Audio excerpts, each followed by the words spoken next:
When it comes to discussing our bodies, we often get a little uncomfortable. Women's health issues are often seen as off limits, taboo topics we just don't talk about. It's time for that to change. Let's talk. Welcome to the Bravemumma podcast, where we are going to do exactly that. Discuss everything from periods to pregnancy, motherhood to menopause. No topic is off limits. Join Stephanie Thompson, the Bravemumma and author of The Day My Vagina Broke, as she asks other brave women about their personal health challenges and triumphs. You will learn, laugh and cry as Stephanie finds out everything you wanted to know but were too afraid or embarrassed to ask. So, grab a cuppa and enjoy. Hello and welcome to the Lowdown with Bravemumma. I am your host, Steph Thompson. And did you know that we are just past the halfway mark of season 1 already? I just wanted to take this opportunity to thank you for tuning in, to every single person who has provided feedback. I have personally read every comment and I think it's amazing of what we're doing as a collective. And just to help other women, every time you download or you share or you leave a review on a podcast, what that does is it gives more women access to this information. So I think let's help other women feel less alone by jumping over to iTunes and either leaving a comment or clicking on those stars. And I get it, right? This is a really personal topic. And for some people, they don't wish to put their name to a comment. I totally respect that. Simply by clicking on those stars that you can see in iTunes, it does the same thing. It still puts this information in front of so many more women. So if you have time this week, I would encourage you and ask you to please do that. All right, so today I'm sitting down and having a chat with the great Lucy Bloom. She's the author of Get the Girls Out and Cheers to Childbirth, which is the book we're going to be focusing on in our conversation today. We're talking all things dads and birthing partners. And if you love a good Aussie accent, you're going to love listening to Lucy. This is why I've grabbed a cup of Madam Flavour's Australian Morning Blend.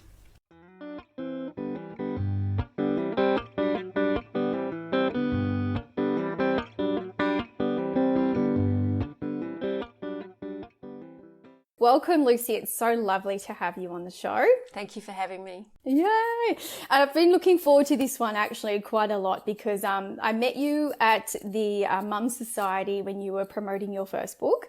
And I was just in awe, not only the hair, because I would never be brave enough to have amazing hair like that, but just your whole aura is just so amazingly welcoming and warm. And it was like I knew you already. So to have you on the show is a real privilege. Thank you. Oh, you're welcome. It was a pleasure to meet you too. That was during just before the last lockdown, I think, wasn't it? Yeah, it was one of my, it was too. Yeah, it was one of my last lives. Oh yeah, it was the previous year. That's right. Yeah, we just made it. All right, let's jump in. So tell me, Lucy, tell me about Lucy Bloom, the mum first, because we're talking to a whole lot of mums in our audience and you're a mum. Tell us about you. I think my parenting style is referred to as affectionate neglect. I let my kids be very independent, but they're older kids, so I can. They are nearly 18, 15 and 13. So they're all at the same high school at the moment. I got divorced 6 years ago, so my kids were kind of forced to be pretty independent at that stage, moving between two houses and getting themselves off to school in the morning and that sort of thing. And that was actually a good thing for them, and they look back on that as a really good learning experience. But yes, I'm definitely affectionate neglect. Love you dearly, but get on with your life because I need to get on with mine. I love it. It's what we are all kind of thinking on the inside, but are too scared to say for judgment, right? Yeah, I guess so. That's another thing though. I actually don't give a shit what anyone thinks of me, my parenting, my choices, my wild hair, anything. I actually don't care. So you make better decisions for you and your family when you leave anyone else's opinions far behind you. That's all. Yeah, that's awesome. So obviously with 3 kids, I can only assume that you had 3 different birthing experiences. What were they like? 3 very different, but also 3 very similar. So I had a long, boring, tiring hospital birth with my first child, and he paved the way, I guess, paved the way through that pelvic floor so that my second and third births were much more straightforward. I figured after a hospital birth, there was nothing the hospital gave me that I didn't have at home. And the transfer from home to hospital actually slowed things right down. So when I came to birth for the second time, I decided on a home birth. And then that one's pretty spectacular. That birth story has become a bit famous. Yes, I do know that one. I'm nodding and going yes because I've read it in your first book. She's 15 years old now and loves that story. But she was born in the middle of a party, so there were 100 people in my house. I just had to duck into the bathroom and have a baby, so it was pretty wild. But she took only 45 minutes from first contraction to last. And she came rocketing out into her father's hands. But I do always say my first child paved the way for the second. He took a long time to come. Hard work. Then my third child, she was also born at home, but we just didn't send out invitations. It was just like a pretty straightforward thing. So I was very fortunate that all my births were natural. There wasn't any intervention. By natural, I mean there was no hospital or medical management. There was no poking around. I had no epidural or any drugs, though I did beg for them the first time. And I remember the midwife saying, "You're about to have your baby." And so I did. So those are my births in a nutshell. I tore pretty spectacularly with all 3, which sucked. Nobody puts in their birth plan, "Geez, I'd love to tear." Nobody wants to tear, but I've always said that, it's true. I didn't actually know that it had happened until after my baby was in my arms and someone was telling me I needed stitches. So, yeah, so that's helpful. That's reassuring to new mums. That you couldn't actually feel it when it was at the time. Yeah, when it was actually happening, I couldn't feel a thing. There's so much other stuff going on. So yeah, I had 3 positive birth experiences, I would say. Yeah, good. And that's awesome. That's a really, that's a great story to tell, I think.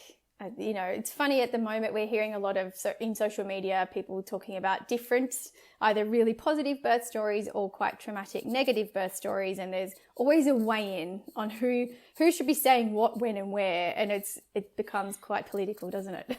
Oh, sort of. It's just like get a life. Like there's no bravery awards handed out for who had the worst birth. There's no trophies for who had the best. So as soon as honestly, it goes back to as soon as you stop caring what other people think, those conversations you've got no time for that. And anyone who has time to weigh into that probably has some baggage they need to work through. If they're desperate for validation that their birth was the worst or the best, they've got issues. And that's probably not for you to solve. So just opt out, go for a walk, wash your hair, do something else. Okay. Yeah, that's interesting. Yeah, I'm just processing. That's quite interesting. I think I'll, if you don't mind, I'm going to tap into that a little bit further on. I just want to talk about you a little bit more first, because I know you've got so many amazing journeys and stories. So before Mum, who was Lucy Bloom?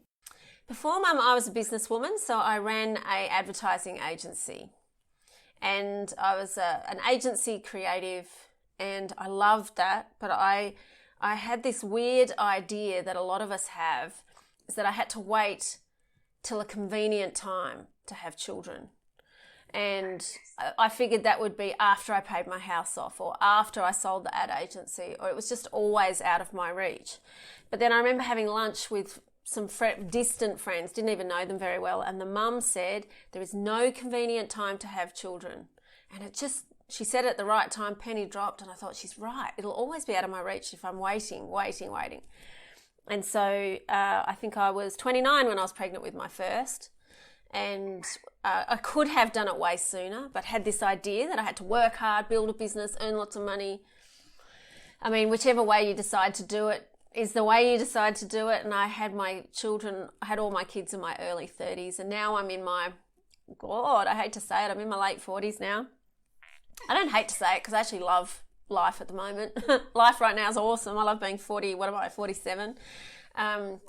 So, you just roll with the decisions you make. But prior to kids, I was a businesswoman. Yeah. Okay. And I know that you've done some amazing traveling and journeys with your work as well. So I feel, when you just said that, I was like, wow, yeah, the penny dropped. I think a lot of women are doing that now. Oh, I've got to get my career. I've got to be able to be 50% contributing to a relationship. I need to be having my own property and doing it all. But then I also want to be a mum, and it's quite a struggle. So have you ever struggled between those two of career woman and mum at the same time? Yes, I certainly did when my kids were little, but we worked out the best balance was that me and their dad both worked part-time. So we each worked 4 days a week, which gave us a business day at home, and then we had care for the kids the rest of the time. So working full-time, I found was too hard going. It's too hard going full stop, let alone with 3 kids. Far out. We weren't built for that shit. So we worked out that when the kids were little, we needed to work part-time. And then we had care for the days when we were both on the job. And then once our youngest was in school, we could gradually ease our way back into full-time work. But that was still really hard too, because full-time work doesn't allow for school holidays. It still kicks us in the ass now, but I have a much more flexible life. So kids tend to spend all school holidays with me. So it works. But it's hard. It's a major juggle. You're trying to live 2 lives at once and you do both of them a bit shit. So as long as you can accept you'll just be a bit shit, that's okay. Better than totally shit. It's that saying that women have to go to work like they're not mums, but then they have to come home like they don't have a job. Yeah, but those are expectations you put on yourself, I guess. I guess the workplace can put it on you, but see, I've always been the boss. I have never had a boss say to me, no, you have to work late, or no, you can't stay home with that sick child, because I've always been the boss, and I've offered a flexible workplace since before it was cool. So so I don't have that added pressure from a boss, I guess. Yeah, I don't know how they do it. And isn't it funny how I just thought then that we talk about how it's so hard to work and there's no school holidays, and we know that system's broken, but we haven't been able to change it ever. Yeah, that's because men run the country, and men have wives who handle all that for them. Who don't have to probably work full time, probably. Correct. Yeah. Blame the patriarchy. But we're getting there, paid parental leave, and there is definitely a move towards a more balanced family expectation. My husband certainly never for 1 second thought that the pressure of family landed in my lap. No way. If anything, he probably did a little bit more of the domestics than me because I was more senior than him. So in the work sense, but times are changing, and it comes down to what you settle for. Yeah, that's so true. And it was lucky, I guess. Well, not lucky that he was able to be there to take that role. We were similar here at home, where we did a reversal where my husband was at home with the baby. And it's so funny. He would go down to the park and the mums would be like, oh, you're doing such an amazing You're babysitting. Yeah. Pushing in the pram. Can I help you? But yet, a woman's got her arms full and another woman's like, yeah, she's a mum. She knows what she's doing. Yeah, we need to just go easier on each other and stop making assumptions. Yeah. That's definitely a good tip there.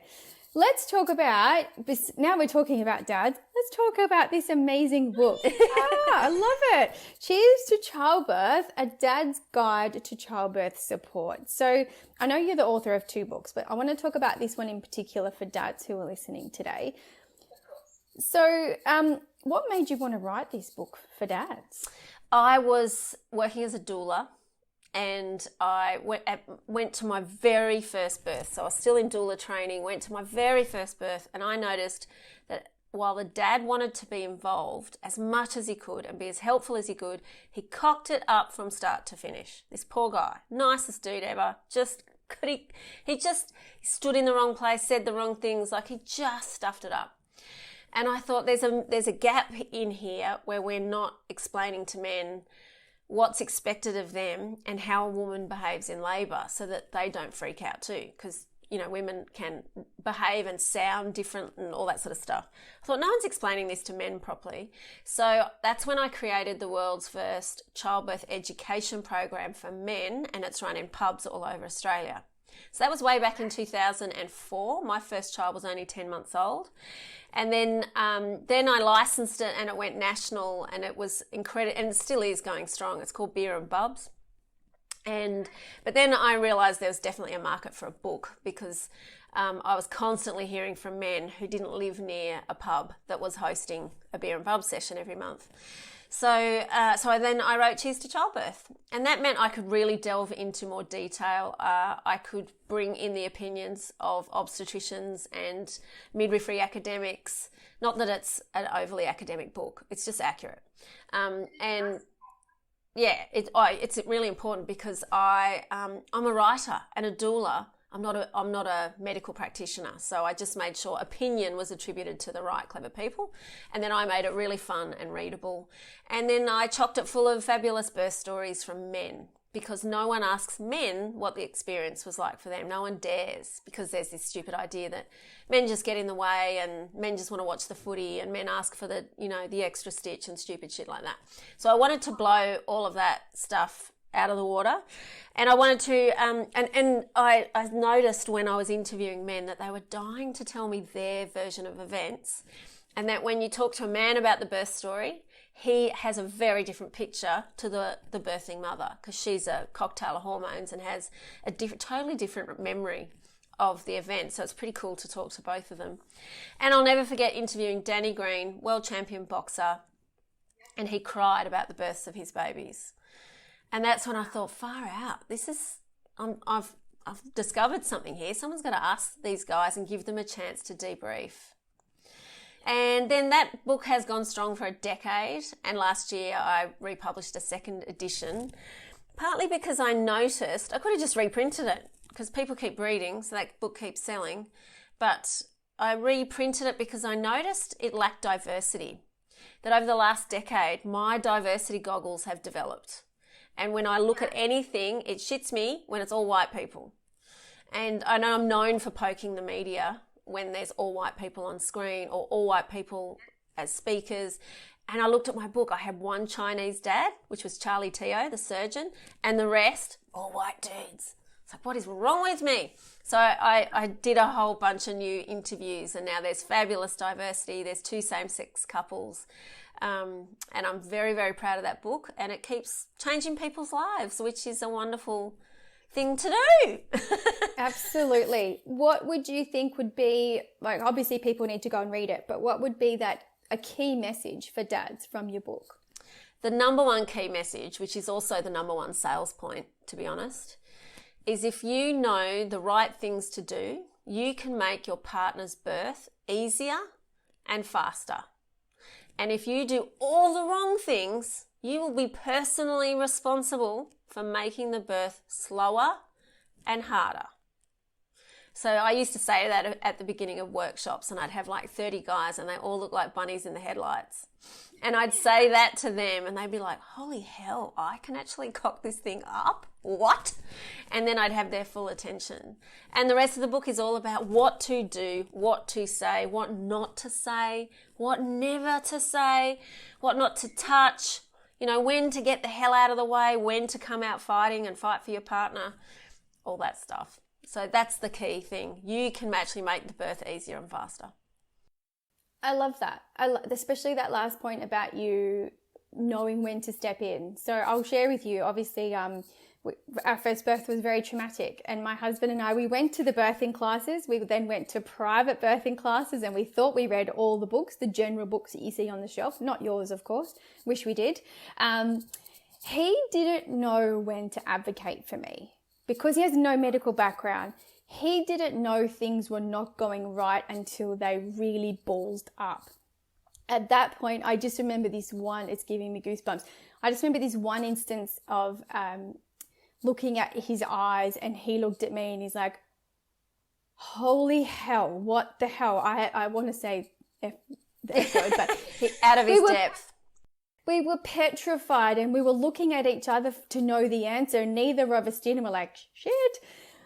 So at that moment, I really wished he would have been better equipped for him to know what to do, because I didn't actually expect him to know what to do either, because I didn't know what to do. We were putting all of our trust and faith into our medical team. And you're not in the best position to bat for yourself because, you're in labour.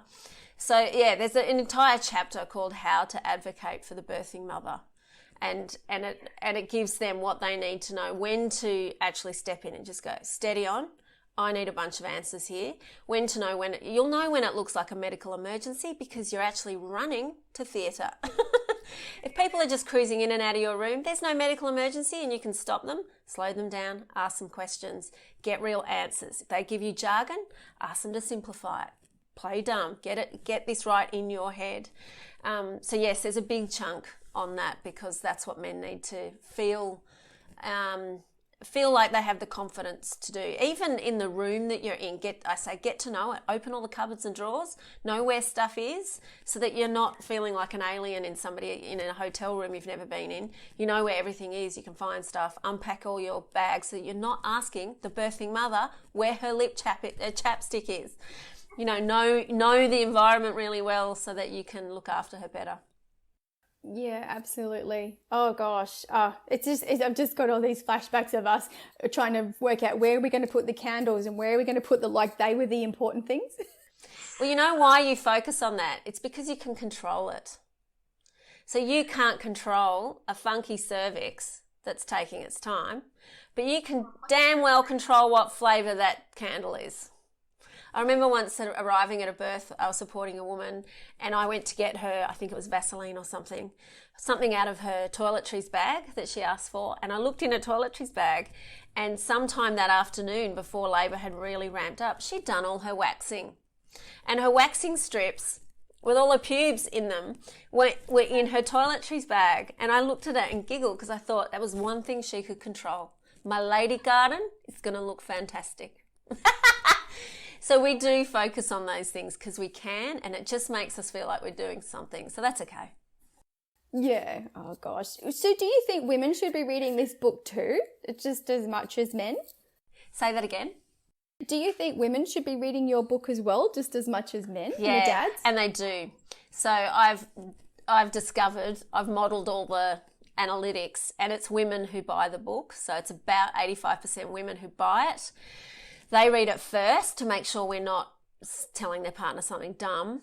And then what tends to happen is their partner hears them snort laughing all the time because it is a really fun book. And there's some really grotty things about childbirth, so we might as well laugh about them. And then once husband realises she's enjoying this book and it's got a hot dude on the cover, he goes, give it here. And then and then men read it. Or sometimes couples read it together, which is nice. Like a chapter a night is a cool way to get through it. Yeah, right. That's a good tip. I like I said, I think I wish I would have seen something. I've never actually read something in our experience leading up to birth that was just so raw and honest. And to that, I obviously, I had quite a traumatic birth, but in the conversations we've had about childbirth, I do feel like you've taught me a lot. And by that, I mean, when I wrote my book about it and I shared it with you and you had said to me, I don't actually think your book is for pregnant women.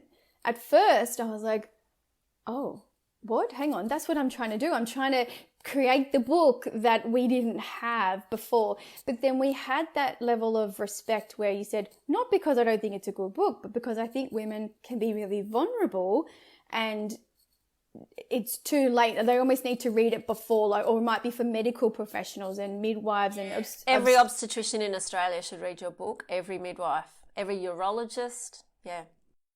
And I think it was one of those moments where I had to do a lot of self-reflection and go, oh, okay, right.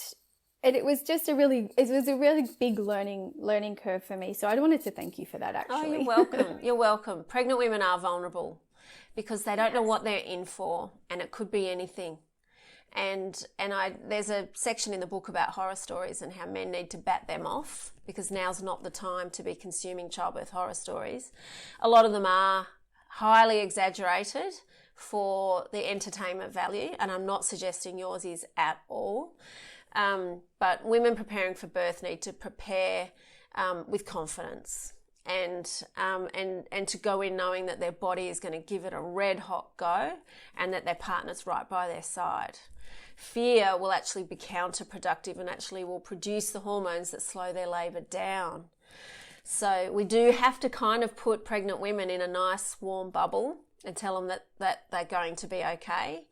And so I do think your book is really good and an exceptionally important story to tell, especially in the West, because this doesn't happen here very often, or not as often as in countries where there's very little obstetric care. And so surgeons here aren't very good at fixing these problems. The best surgeons come for these injuries are all in Africa. Yeah, so tell us a bit more about that, because you know a lot about that, and I think that's one of those amazing journeys that you have. Can you just, and then I'm going to come back to the trauma thing in a sec, but yeah, tell us a bit more about that. Yeah, sure. So for a long time I was a volunteer, and then I was the CEO of a charity which funded a network of hospitals and a midwifery school in Ethiopia. So that whole life of mine taught me huge amounts about obstetric injury, a particular injury called obstetric fistula. And that's really common in underdeveloped countries where women don't have access to healthcare. Now, your injury was caused by intervention, am I right? Yeah. So your injury was caused by intervention. Their injuries, very similar to yours, present very similarly, but they're simply caused by a baby's head is stuck in the birth canal for too long. Like, we're talking 10 days. And these women are in labour like for 3 to 7 to 10 days. And if they cannot expel that baby, they will die of septicemia. So, the mum you're talking about, aren't you? The mum you're talking about will die. The mum will die, and the baby's already dead by then. Yes, I think it's only 7% of babies survive a birth that causes a fistula injury. So very, very high death rate with these bubs. They just get stuck in the birth canal, no oxygen, they die, but their head causes the injury. So yes, I know a lot about that, and it's interesting that because it's so prevalent there, the surgeons are so experienced at it. And if you want to become a fistula surgeon, the best place in the world to train for that is in Addis Ababa in Ethiopia. In fact, I remember when I was CEO, there was a Canadian woman who just could not solve her fistula injury, and she went all the way to Ethiopia and it was fixed in one operation. Because they just do them all day, every day. 10 patients a day. They're all different because the bladder and the vagina and the bowel, they're all different shapes and every injury is a different shape. But the techniques are similar, and it's amazing work. But there is a surgeon in Queensland, and she's the one I recommend, who spends 3 months a year in Africa. So she has the most fistula experience in Australia. Yeah. Yeah, we have so many choices, and yet it means, our surgeons are really good at boob jobs, but not very good at fistula. What does that say about us? Yeah. And I do find too that there's a whole lot of red tape too that stops us from being able to do certain things here in Australia, which is what I've learned along the journey, disappointingly. So I don't know if Africa is very different, but no way. There's none of that kind of red tape. You rock up, we'll operate. The patients are almost always illiterate, and so they can't even sign consent forms or read them. So then they have to watch a video, and once they've watched the video and they understand, they put a thumbprint on their consent form. It is a different world, and the red tape around that kind of thing is non-existent. I've just read Heartbreaking the Himalayas, actually, by Dr. Ray Hodgins. He goes to the Himalayas and does prolapse repairs, he said he's got women walking to him for 4 days to see him, and he kind of does it in the battery torch light thing. And I'm like, I need to see you, but he's based here in Sydney, right? Or, New South Wales. He's fully booked for 2 years. His books are closed. This kind of leads to my next thing. So I know before you said it's the birth trauma rate is on the increase, and the damage during childbirth is there's more and more women that it's happening to. For a surgeon like that to be booked out for 2 years, where are we going wrong? We just don't have the practice and the specialty here. Hospitals are becoming, or obstetricians are becoming an everyday birth event when they really should be just focusing on the very tricky cases, and then increasing their specialty in things like fistula, rather than catching babies that could be easily and better off caught by a midwife. So I think in Australia we are gradually marching closer to a much more medically managed form of birth, and we shouldn't. It should be midwifery care. New Zealand's got it totally sorted. Midwifery care, and you only see an obstetrician if you're a really tricky case. Makes things. So how do you know? So how would you know you're a tricky case? Like for us, we were midwifery care with the first birth, and I loved it. I loved getting to know my midwife and having that trust and relationship with her. But when shit hit the fan, and it wasn't obviously going to plan, then we didn't have access to an obstetrician because there wasn't one there. They got like a registered doctor to come in and help. I don't know, like it's yeah. So I guess what I'm trying. An obstetrician should have been called earlier for you, and good old hindsight always gives us these pearlers. An obstetrician should have been on site much sooner, and it sounds like you should have had a cesarean, and we don't know that until after the call is made. Sometimes they have to decide. It comes down to there's no time to get you to theatre, get you anaesthetised and get this baby out, compared to let's just do a forceps delivery and the baby will be here in the next 60 seconds. So they are constantly making those decisions, and registrars are chronically overworked and fatigued. So it's not an ideal system. No, to be fair, I do honestly feel it was a massive systemic issue. I've never kind of blamed my midwife or the midwifery care practice to that extent as to why things happened to me. But I felt like, so I know that you've just said that you've had 3 very quite straightforward vaginal births. And for me, who has not had it, I do feel like the books I read and the ideology about having, basically I was told if I open my vagina like a lotus flower, baby will come out. And I now feel like I was naive to believe that, because I thought, yeah, okay, I can do that. Sure. No. Like I felt like the information we were taught in that midwifery, like I remember asking about a cesarean Lucy and saying, well, what is it? And just being very dismissed and said, don't worry, you won't need to worry about it. Oh, that's no good. You can breathe your baby down if you've got the right candles. Oh, that sounds like hypnobirthing. I did do something similar privately, but this was actually told by the midwifery care practice. And so that's why I think I felt blindsided. Like, how did I not know that could happen? Or and I think a lot of women who have birth trauma say the same thing. And I will go back to this because in your book, I think it was on page 6 when it said, traumatic birth stories. Don't listen to horror stories. To me, Tom and I didn't actually tell anyone for 2 years. We kept it our secret because I thought I failed natural childbirth, that I just really fucked it up. Couldn't do it right. He felt he couldn't support me right. And so we honestly didn't tell anyone because we're like, oh God, we were embarrassed. Yeah, that's no good. You need to debrief, and I'm sure you have, or maybe you still have more to do, and maybe it's a lifelong thing, but you got to debrief that. And you didn't let anyone down, and those expectations may have been created for you around, breathing your baby out. That's a very hypnobirthing thing to say. And I do cover in my book that that's actually not going to get your baby out very fast. That's what I love about your book. It's honest. And you can waste the hour or 2 hours you're given to push your baby out. If you spend that time breathing, next thing they will be threatening you with the salad tongs. You've actually got to push really hard to get a baby out, especially the first time. Sorry, you go. I was just going to say there has to be some practicality and reality in the education that women and men have before childbirth. It can't all be lotus flowers, candles, and breathing.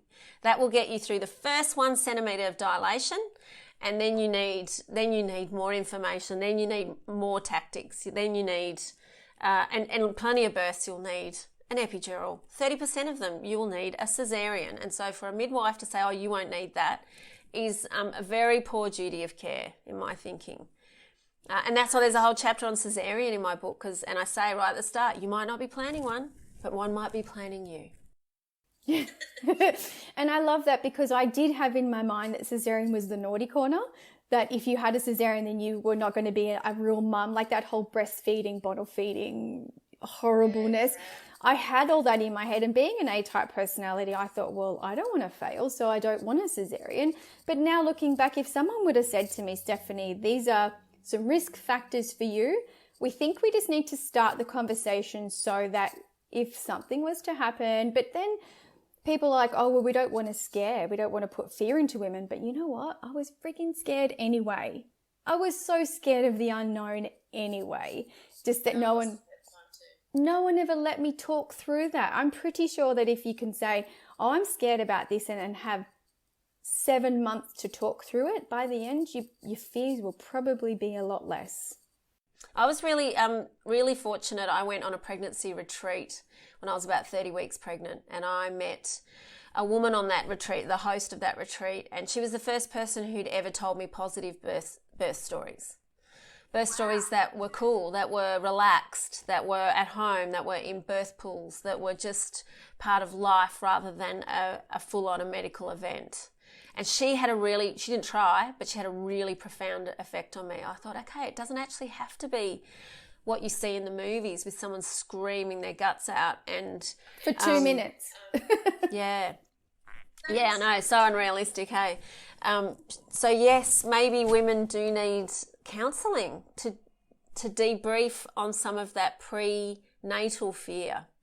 First birth, I had it full on. Well, I actually didn't want to have my own children. I was so desperately afraid of childbirth, and talked my husband out of it for 8 years. Wow. And then he wouldn't have them. So it was up to me. And then imagine if I hadn't. And I've got these 3 humans, and the first birth was tough. It was hard work. It was like climbing Everest. But the second and third were really, can I say this? Fun. They were actually fun. Ferocious, but fun. They were at home. They were cool. It was okay.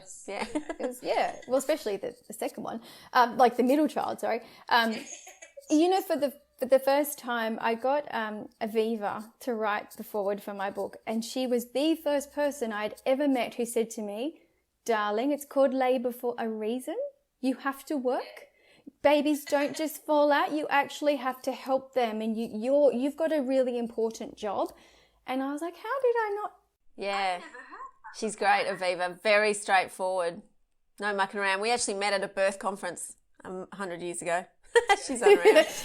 She was crouching on the ground showing me how I should be doing it, getting the body, she's that dancer. And I was like, wow, I wish I'd met you, and I wish I'd known this. And so I think this is the whole reason why we're saying it today, because I think there's a whole lot more to the book, what Kaz cooks, what you're expecting, what to expect when you're expecting. There's so much more to it. Hers is called Up the Duff. Oh, Up the Duff, yeah. What's the one, what to expect when you're expecting? Yeah, that's vibe. The old American one that's got nothing of value in it. Up the Duff is more a pregnancy manual. Yeah, that's right. Sorry, yes. But it's got nothing about, even in our websites and some of the pregnancy websites, the Victorian government doesn't even include the word forceps or episiotomy. Episiotomy is missing. And then when the registrar said, "I'm going to do an episiotomy," I was like, "Oh, what? what are you doing down there now, right now, as you're cutting? What is that? And so I just think, wow, that's why I love your book so much, is because you go into, that's what it is. This is the reason why you might need it. And that's okay, Yeah. Oh, wow. It's quite, it's quite huge, isn't it? Childbirth. It's really quite profound. It is definitely huge. Anyone who says it's not is childless. It's huge, because it's also this marker for this next step of your life. But it's just, it is a big deal. There's no two ways about it. Yeah. Do you think there's any way we can be trying to reduce childbirth trauma, or things that happened to me during my childbirth at all? Or is it just one of the things that we have to just accept that that's just what it is? I think there'll always be a percentage of childbirth trauma. There are things that happen that you can't predict that will always turn out badly. Things like placenta previa, placenta abruption. A woman can die really quickly with a placenta abruption, and no one can see that kind of thing coming. And it's tragic, and all we can do is research what triggers those things. But as far as everyday care goes, I think you touched on it earlier. If couples are better prepared and they know what their rights are, they will be able to respond better when there are choices given to them. So you may have had choices earlier on before it became a medical emergency and he was really whipping this baby out fast. And it's making those choices on the fly that you'll be more confident to do when you have more clarity on your choices. That's our biggest problem. We get choice paralysis. We have so many choices, it's not funny. All the way up to that point where it becomes a medical emergency, and then it's pretty much hands off. You just have to back off and let them do what they do, because then it's just they were about saving your baby's life when that doctor made those choices that day. But funnily enough, do you know what? When we were obviously went back and questioned all of that, because I was left, as you said, you need to debrief it and process this. I was told that there was nothing wrong with my baby. She wasn't in any distress. She was totally fine. So I was left baffled, going, well, how come we went from candles and one midwife to 5 people in the room staring at me in legs in stirrups? It doesn't match the story of nothing's wrong. And what was the answer you were given? If the baby wasn't in distress, why was there an episiotomy and a forceps delivery? Because she was posterior.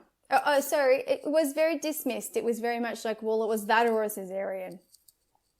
But no one gave me the choice at the time. No one talked to me about that. So they didn't give you the choice. No, there was no. It was literally, I remember, Lucy, the scissors being... So sorry, they did a vacuum. You don't want to first. see them, do you? You do not want to see those scissors. It was like, I just need to do this little cut, is what she called it. She didn't even call it episiotomy. And I said, oh, okay. Well, because to be honest, at the time, I just wanted to meet my baby alive. I didn't know I could be damaged. I couldn't give a shit about me. I just wished for this baby for 5 years and 9 months. I just wanted her here. I couldn't care less at the time. So of course you kind of just like, whatever it takes, if there's something wrong, get her to me. But yeah, to hear that later was a bit like, what? Well, why did we go through all of that? But I don't think we're ever really going to get answers, and I've accepted that.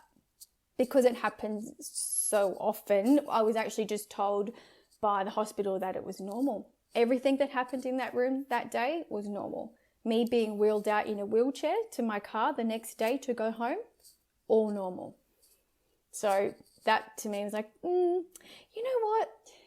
I can't let this be the normal for Elsie when she goes to have a baby, because my life has totally been turned upside down. I can't walk or stand for longer than 5 minutes without being in pain, because all my organs are falling out of my vagina opening. That can't be normal for my girl or any other girl.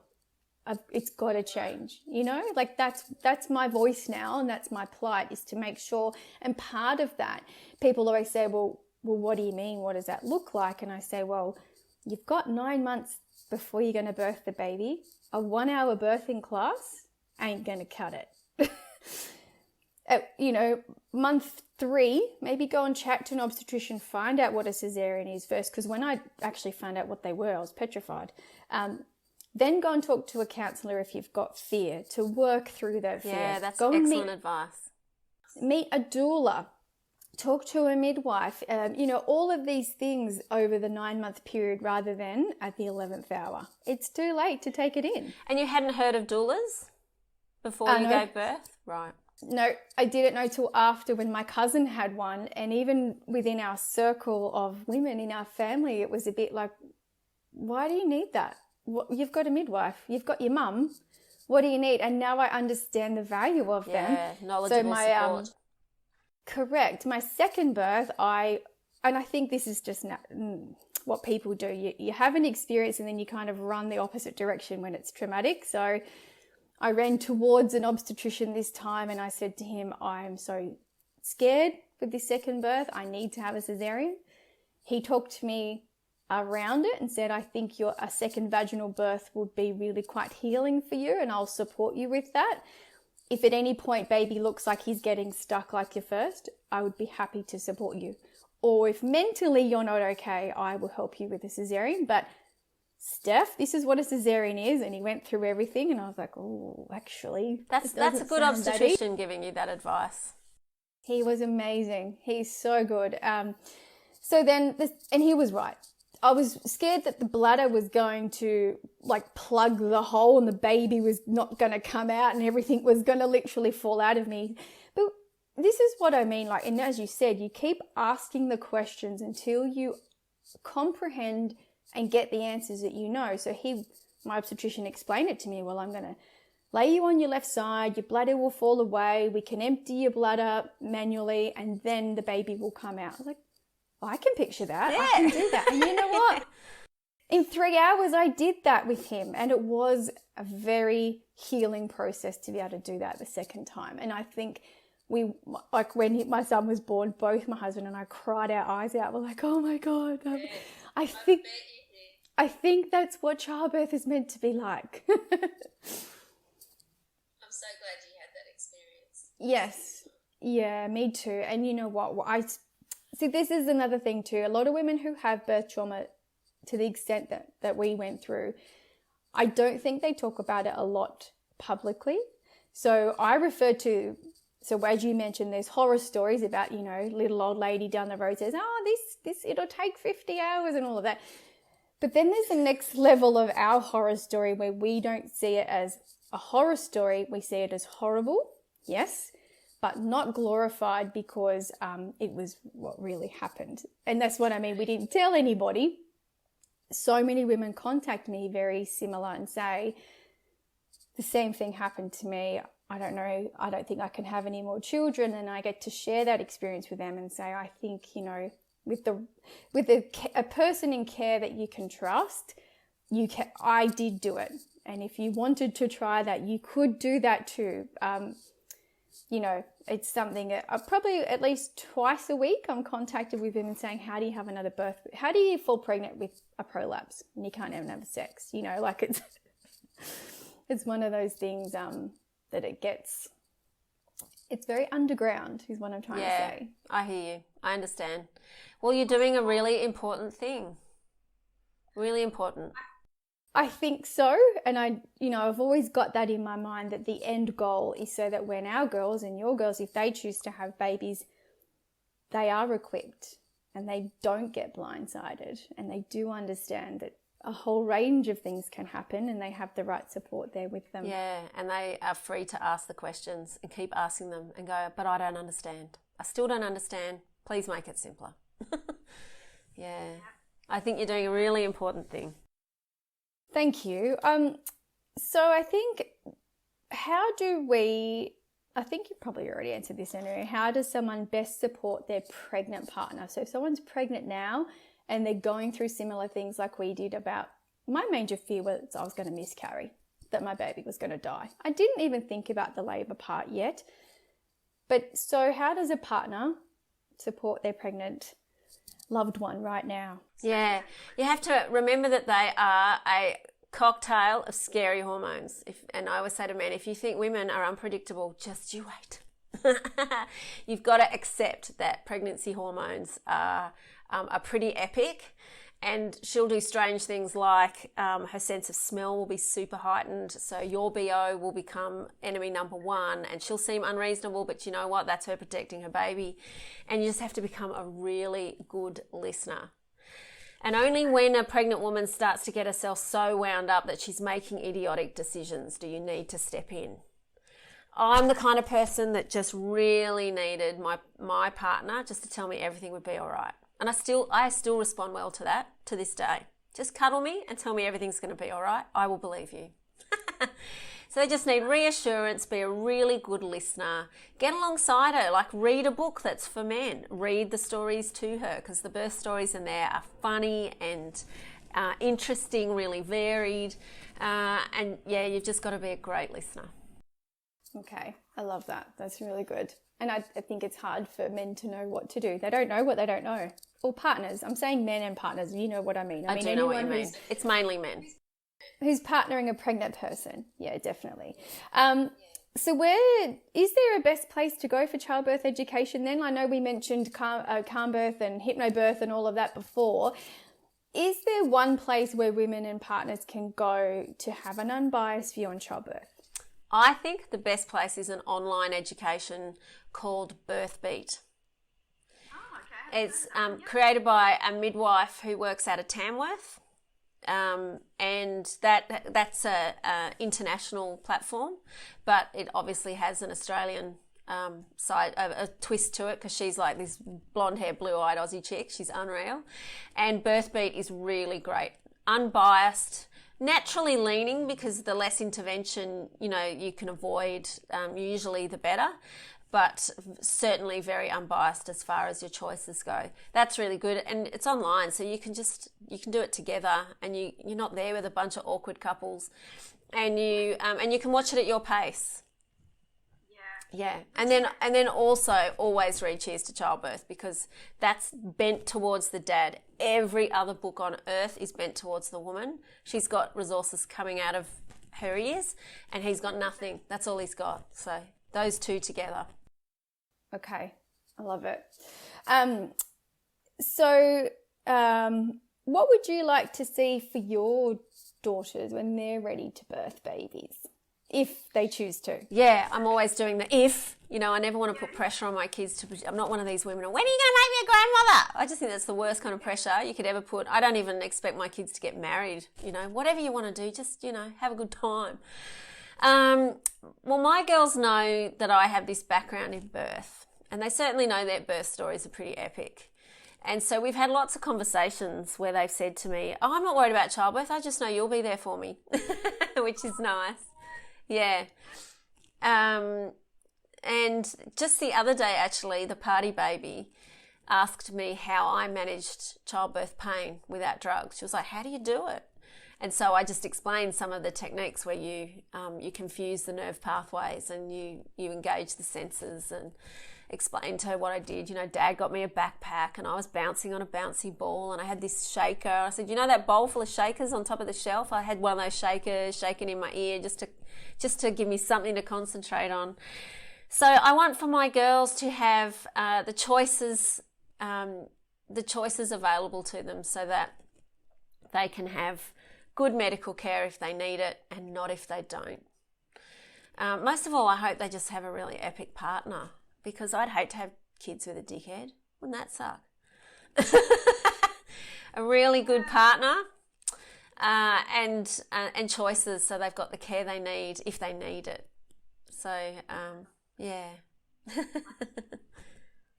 So tell us, where do we find your books, actually, especially Cheers to Childbirth? Yeah, that's really easy to find. cheerstochildbirth.com.au. Even if you just Google Cheers to Childbirth, you'll find me, find my book. It's really easy to find. And then my next book, which is my memoir, that tells a lot more about my time in Ethiopia, and also health centres and maternity care in Cambodia as well. That's called Get the Girls Out. And that same thing, just Google Get the Girls Out. You'll find it. I'm easy to find. That's really good, Lucy. Tell us what's on the cards for your next venture/adventure. There's always something on the cards. I've just finished a novel, and I've never written a novel before, so that was fun. When I say finished, I actually need to rework the first half because by the second half I was totally in my stride, and I need to go back and kind of re-stride the first half because I'm really happy with it, the second half at least. So that'll be coming out sometime in the next few months. And I do a lot of speaking, so I speak at events all over the world. You'd think that COVID would have killed that off, but it actually hasn't. It's made it a bigger business for me because people are more accepting of virtual presenters. So I can present in Panama in the morning and Hobart in the afternoon, and and it's a lot less giving because I love a live audience. It gives me such an endorphin rush, and so I miss the live audiences. But business is busy because of good old Zoom. Yeah, great. If only we all bought shares in Zoom before. I know. I know some people think they're behind the pandemic. Zoom invented it. Oh, look, it's been such a delight talking with you today. A real honour. And my pleasure. For your novel, and make sure you keep us posted when it's up and ready. I will. It's called The Book of Men. Oh, you've got a title. Oh, yeah. Wow, you just gave us a secret. That's awesome. The Book of Men. Cool. Yeah, it's a bit saucy. Okay, I'm liking this. Not in a 50 Shades kind of way. In a far more adventurous, funny, real way. Brilliant. Brilliant. Thank you very much for coming on today. My pleasure. Talk to you later. Bye. Okay.